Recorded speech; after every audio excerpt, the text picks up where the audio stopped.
Welcome to another edition of the Big News Roundup. I'm Bill Thomas, and here's what's happening right now. The House Oversight Committee demands to see the business records of Ilhan Omar's husband as their probe into the Minnesota Congresswoman's inexplicable wealth begins to pick up steam.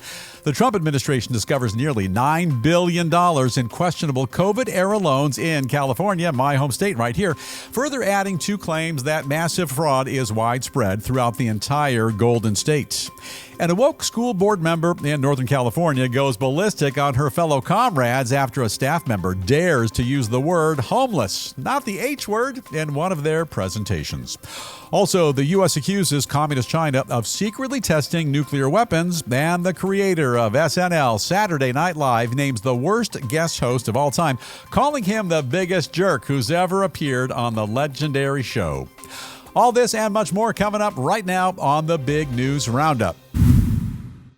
We have a great deal to get to today, and we begin in Washington, where the congressional investigation into the skyrocketing wealth of Representative Ilhan Omar, barreling full steam ahead, and it's just taken a very surprising turn. Fantastic. I just adore a good surprise. In an extremely rare and extraordinary move, the chairman of the House Oversight Committee is now tightening the screws on the Congresswoman from Somalia by demanding to see all the financial records related to the business ventures of her husband, wheeler dealer, this guy, Tim Mynett. In what they call an official letter sent directly to Omar's hubby himself, Representative James Comer of Kentucky now asking for all of the official paperwork concerning two specific businesses owned by Mynett, which have reportedly skyrocketed in value without any evidence of revenue whatsoever. I think it's what they call magic, and I kind of like it. In the detailed letter, Comer tells the former Democratic consultant that there are serious public concerns about how his two companies have inexplicably managed to increase in value so dramatically and in just 1 year, especially after previously reporting extremely limited assets. Yeah, Brother Mynett, now that I think about it. How'd that happen?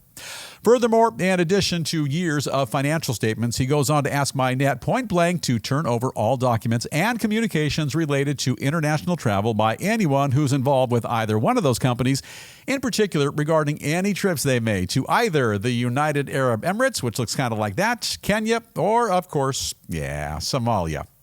So, it's highly unusual for the House Oversight Committee to investigate either a fellow lawmaker in Congress or even one of their family members. However, in this case, there are still a number of unresolved questions regarding Omar's possible link to the massive number of welfare fraud schemes pulled off by Somali immigrants in her home state of Minnesota. They're always picking on my favorite gal. I don't like that. As the letter points out on her most recent congressional financial disclosure statement, Omar herself declares that in just 1 year, from 2023 to 2024, her husband's companies, they went from being virtually worthless to suddenly having a value of up to, check this out, $30 million combined. I kind of wish they'd adopt me. I'd make a great rich kid, and I always wanted rich parents.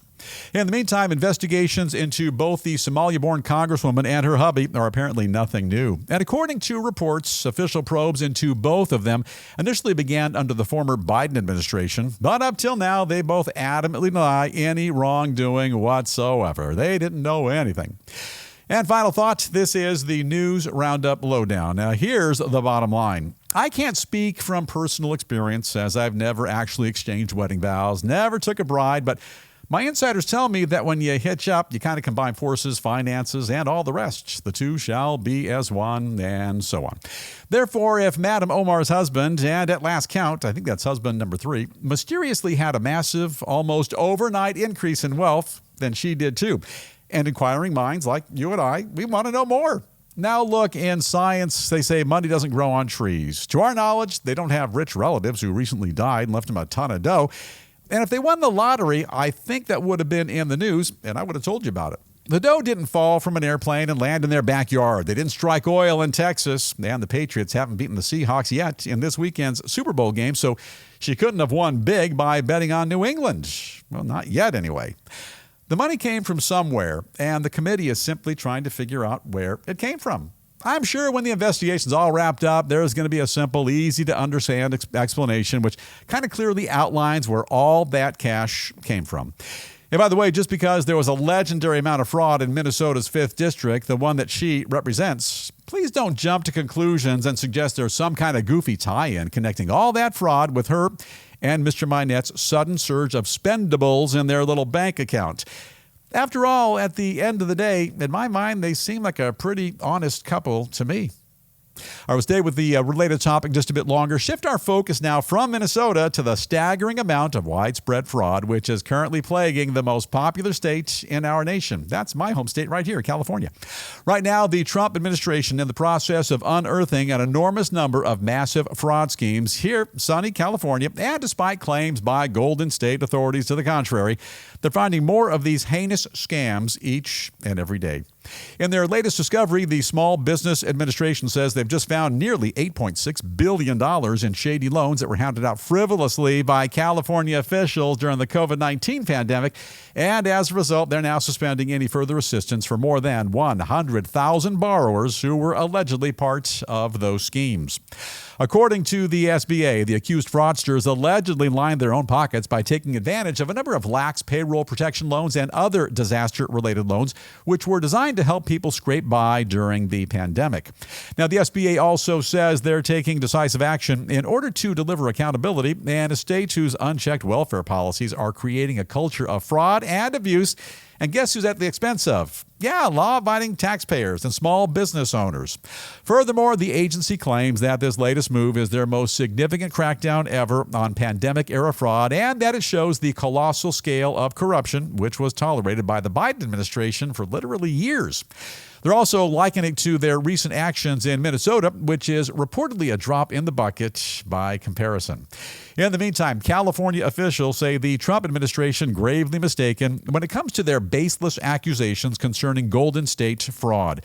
The officials say they're not wasting any money at all, and that, in reality, their state is the victim, not the culprit. They also say that programs are helping poor people get their hands on much-needed health care, housing, and food as well. I'll buy that because, hey, who's ever heard of fraud in California?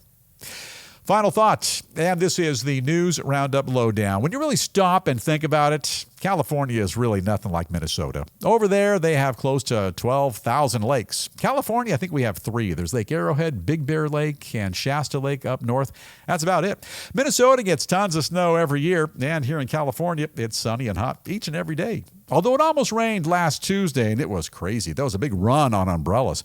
But for all our differences, there's one thing we do have in common. Tons and tons of fraud. And not that I'm overly competitive, but as a lifelong California guy, I think we'll end up beating Minnesota. I say we've got pole position, and the race is on. Years into the investigation, Minnesota is reported to have about $9 billion worth of fraud, and with just a limited look at the books, my home state already up to $8.6 billion in pilfered dough, and the investigations will most likely shed additional light on even more fraud. Now, I'm not one of those fancy odds callers, but I know a good race when I see one. You put all the pieces of that goofy little puzzle together, and here's how it all pans out. In my judgment, California governor, a guy called Gavin Newsom, is slightly more corrupt than Minnesota's governor. This little-known guy right here, a guy called Tim Walz. Our state's social programs have less oversight. And if this much fraud has already been uncovered, my prediction is that within 5 weeks, tons more fraud is going to be discovered. And my belly, this one right here, tells me when all the counting is done, we're going to win the big, bad fraud race. Hey, Minnesota, nice try, but you got to get it pretty early in the morning to out-fraud California. And at the end of the fraud race, we'll see the checkered flag while you're still on lap 14. In your face, Minnesota. Stick around the Golden State for a bit longer now and shine our spotlight on a combative school board meeting in Northern California that caused one extremely woke member to fly completely off the handle when she heard a word she didn't like. Lord have mercy. According to reports, a school district vice president, big VP, a big shot, went completely ballistic when one of her associates described a bunch of students using the term homeless, yeah, the H word, instead of the more politically correct word unhoused. And for our more sensitive viewers, we apologize. Sorry if you were traumatized by that big bad H word, homeless. The school board member launches into her tantrum shortly after her colleague delivers a student achievement report that refers to a certain group of youngsters as homeless, saying that she's personally offended by the term and demanding that it immediately be changed. I wonder if she was weeping out loud when she said that, kind of whimpering. When she's then told that according to the state of California, the word homeless is completely acceptable, she fires back by saying that doesn't mean it's the language we have to use. You know, in her defense, it is rather harsh language. Since then, she goes on to rip her colleague apart even more by objecting loudly to his report's conclusions concerning minority students, saying that she was extremely offended by the statistical data he used as well. My poor little traumatized school board member. In the meantime, that extremely belligerent school board member might be much better off if she just took a deep breath and listened up for a change. One leading education policy group claims that using politically correct language in order to avoid hurting someone's feelings is potentially dangerous and could eventually lead to taking resources away from the very students that need them the most. It's kind of a fancy way of saying sit down and be quiet. Sit down and shut up. Final thought, and this is the News Roundup Lowdown. Here's the deal, and like it or not. A home is an apartment or a townhouse or a condo. It's a conventional 3-bed, 2-bath detached house. It can be a mobile home, a duplex, or even a houseboat. I dig houseboats. In fact, Editor Pranav the Magnificent, a picture, if you would please, of the big News Roundup houseboat. Yeah, it's not much, but I like to call it home away from home, and it really is quite cozy. A bit bigger than a canoe, a pinch smaller than Noah's Ark, and the whole News Roundup crew hangs out on the SS Roundup every weekend. Now, if you're not living in one of those places, if you're without a home, yeah, you're homeless. It happens, and honestly, for the homeless population in our great country, we truly hope you'll find suitable and affordable shelter as rapidly as you can. Now, for someone to take offense at the term homeless, that's absurd. And without wasting too much time on this school board member Buttercup, who was somehow tragically triggered over a goofy semantic debate, toughen up, little angel. You might find this hard to believe, but in life, there are far more pressing issues to get all riled up over. Bottom line, if you don't have a home, you're homeless, not unhoused. If you're out of dough, you're what's referred to as penniless, not unmoneyed. And if you haven't got a spouse, you're not unmarried. Actually, you're unmarried. Well, she got me on that one, but I'll tell you what, I'm betting pretty good today. 2 out of 3, not bad at all. If the term homeless truly offends you, then this will devastate you. In the old days, people without a home, they were called bums, hobos, vagrants, even transients, and vagabonds. Homeless is a perfectly accurate and acceptable way to refer to those without a residence. Get over yourself and snap out of it, sunshine. All right, change things up just a bit now. Turn our attention to the alarming possibility of a brand new arms race following reports that China has been secretly conducting a number of underground nuclear tests. Boneheads. Despite extreme efforts by the communist regime to hide their activities from the entire world, American officials now say that the U.S. government fully aware of what's going on over there. They say China has already conducted a number of nuclear tests involving explosions, and that furthermore, the Chinese Communist Party is intentionally manipulating seismic monitoring of those events, all in a failed attempt to completely shield their actions. Yeah, there's more. Following the recent expiration of our country's last remaining nuclear deal with Russia, they also say that we're now facing significant threats from multiple nuclear powers, and that moving forward, any new treaty must also include a highly aggressive and belligerent China as well. Now, a couple of additional headlines we're also keeping a very close watch on here in the News Roundup newsroom. And first up, President Trump has just launched his brand new Trumprx website, claiming that moving forward, lucky Americans who use that site to buy their drugs for a much cheaper price, they're going to save an absolute fortune and be healthy at the same time. Yeah, give me a cheap jar of that cholesterol medicine.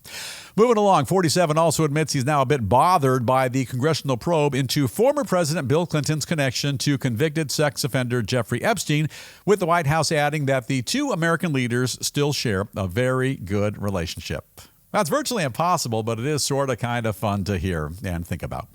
On the international front, the president of Cuba now says that his government willing to talk to the Trump administration regarding better cooperation between our two countries. That generous gesture, it comes as the communist island faces extreme economic pressure, including severe fuel shortages, all due to potential U.S.-imposed trade sanctions. You haven't lived till you've had fried plantains from or in Cuba.